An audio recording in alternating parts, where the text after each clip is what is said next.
Ma doonaysaa daawada inaad hesho data internet oo free ah adigoo ku dhex isticmaalaya taleefankaaga gacanta? Fadlan haddii ay jawaabtaadu haa tahay la soco muuqaalkan si aysan kuu dhaafin habka loo heli karo daatadaas internetka free-ga ah. Ka gudub 2 shuruudood oo aad u fudud. Helna data internet oo xawaare sare leh taasi oo aanan kaaga bixin wax lacag ah. Waa maxay 2 shuruudood ee kaa hortaagan inaad hesho data internet oo free ah sidoo kalena xawaare sare leh? Shardiga koowaad waa inaad ku nooshahay gudaha dalka Soomaaliya. Kan labaadna waa inaad haysataa simkaarka shirkadda Somnet oo aysan ku jirin wax lacag ah. Haddaba haddii aad ka gudubtay 2daas shuruudood, doonaysid inaad hesho internet xawaare sare leh oo aysan kaaga bixin wax lacag ah, ku soo dhawow si khaas ah muuqaalkan. Sii share gareey asxaabtaada si ay ugu faa'iideystaan adeegga internet oo lacag la'aan ah. Sidoo kalena subscribe saar channel si aad u hesho barnaamijyada kala duwan ee aan kugu soo talagalay mar walba. Aan u sii gudagalo muuqaalka.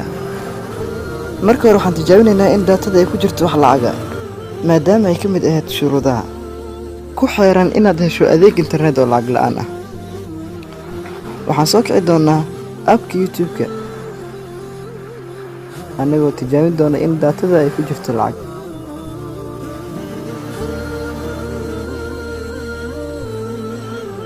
Sidaad u jeedaanba wuxuu ku jiraa Sergin.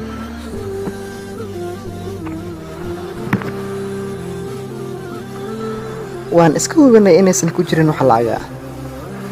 Hubin kadib waxaan bilaabi doonaa programminta adeegga internetka lacag.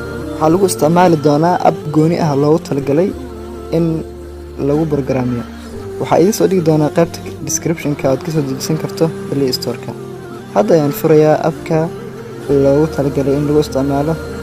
Waan furay. Qaybtaas ay ku qoran tahay Still Settings ayaan klik dhahay. Qaybta koowaad klik.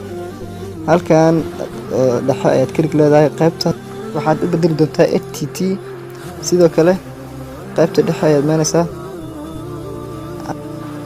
Halkan ayaad u bedelaysaa get meesha connect ku qoran. Sidoo kale halkan waxaad ku qori doontaa www.somnettelecom.com. sidoo kale waxaad mar kale imaan doontaa meesha ay ku qoran tahay get. isla get ayaad ku dhufanaysaa. Waxaad doorataa 5 option ee u dambaysa ayaad klik wada leedahay. Labada fari ka tag generate kadibna save data leh. sidoo kale waxaad halkan leedahay save kadibna waxaad leedahay connect. waxyar kadib daatada aad shaqeyn doonta. halkan okay dheh.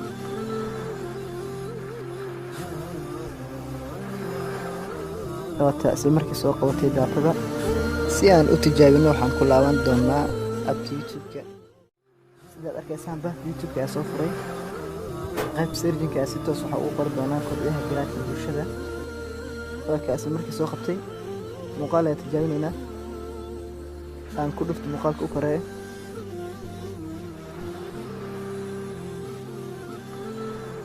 sidaad arkaysaanba muuqaalkii waa u soo qabtay.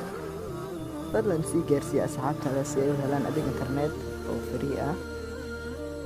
sidoo kalena ha iloobin inaad tiraahdo channelkan subscribe si aad u hesho barnaamijyada mar walba aan kugu soo talagalay. sidaan hore idinkugu ballan qaadana appkan lagu isticmaalo programka hadda aan idin tusay waxaa idin soo dhigi doonaa qaybta description-ka ee muuqaalkan oo aad kala soo degi doonto Play Store-ka. waad ku mahadsan tahay daawashada muuqaalka.